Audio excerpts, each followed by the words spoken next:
Zoé, votre capsule d'exhortation hebdomadaire pour une vie abondante en Christ. Zoé, une vie abondante en Christ. Bonjour peuple de Dieu, bonne année. Nous espérons que vous avez passé de merveilleux temps des fêtes. Notre première capsule en 2021. Nous vous saluons, que la paix et la grâce de Dieu soient avec vous. Shalom, shalom, c'est une grâce de vous retrouver. Vous savez, on n'a rien fait pour passer 2020.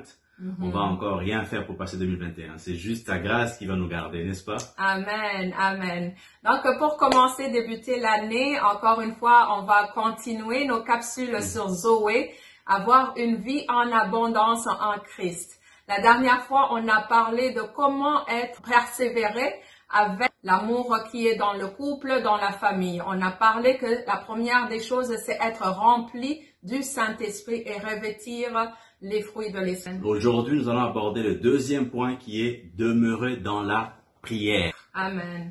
Donc, pour cela, on a un verset qu'on veut vous proposer qui est dans Éphésiens 6, 18 qui dit « Demeurez dans la prière, faites en tout temps par l'Esprit, toutes sortes de prières et de supplications. Veillez à cela avec une entière persévérance et priez pour tous les saints. » Donc, c'est très important la prière. C'est ça qui nous garde en connexion avec Christ. C'est ça qui garde l'harmonie, la paix, la joie dans notre cœur, qui va faire porter des fruits dans notre relation avec notre conjoint. Exactement, Joël. C'est vraiment important que ça soit dans les bons comme dans les mauvais moments. Souvent, les gens prient quand ça ne va pas. C'est correct. Mais on peut aussi prier quand tout va bien. Amen. Alors, quand tout va mal, pourquoi prier? C'est parce que nous utilisons des forces, nous utilisons des armes qui ne sont pas des armes qui sont charnelles. Amen. Comme on le dit dans 2 Corinthiens 10, 4, 5, c'est dit, car les armes avec lesquelles nous combattons ne sont pas charnelles, mais elles sont puissantes par la vertu de Dieu pour renverser des forteresses. Nous renversons les raisonnements et toute hauteur qui s'élève contre la connaissance de Dieu et nous amenons toute pensée captive à l'obéissance de Christ. Amen. Quand nous prions, nous amenons toute pensée captive à l'obéissance de Christ. Toute pensée de divorce, toute pensée de séparation, toute pensée d'adultère, toute pensée de fornication, toute pensée de révolte, nous la mettons captive à l'obéissance, à la connaissance de Dieu. C'est par là que nous devons passer. Tu dois pas taper, ne soit les hommes, il faut pas taper. Il faut pas taper, il faut pas injurier, il faut pas mettre quelqu'un dehors, n'est-ce pas les femmes? Pas de 9-1-1.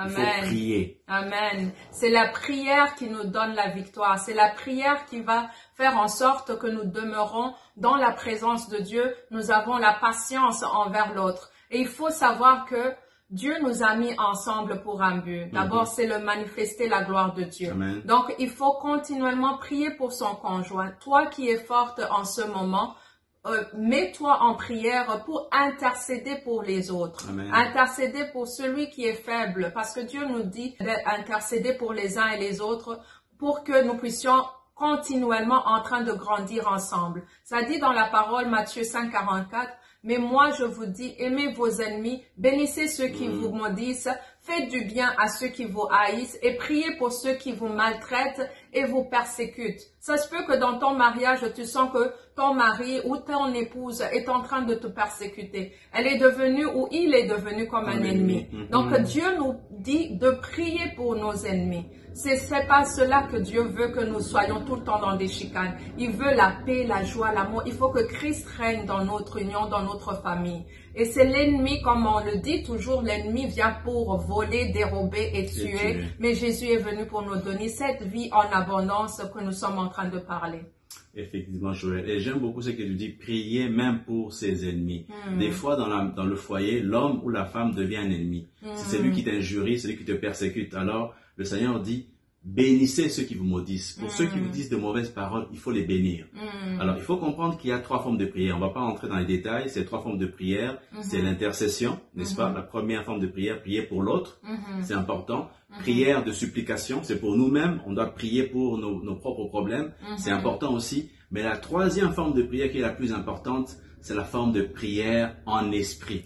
C'est le moment où toi tu pries et tu te rends compte que ce n'est plus toi, c'est plus tes paroles. Cette prière-là qui est la plus puissante, pourquoi? Parce que tu pries selon la volonté de Dieu. Amen. Tu peux bien prier pour ton conjoint ou ta conjointe, mais il faut que tu pries dans la volonté de Dieu. Amen. Et tu pries seulement à ce moment-là quand tu pries en esprit, quand tu pries en langue, quand tu as des soupirs, Seigneur, inexprimables. C'est à ce moment-là que tu pries réellement en vérité. Amen. Donc voilà un peu au niveau de la prière. J'aimerais bien peut-être que tu conclues un peu avec un mot d'encouragement pour nos personnes, nos amis qui passent par des moments difficiles, qui n'arrivent pas à prier. Comment on fait?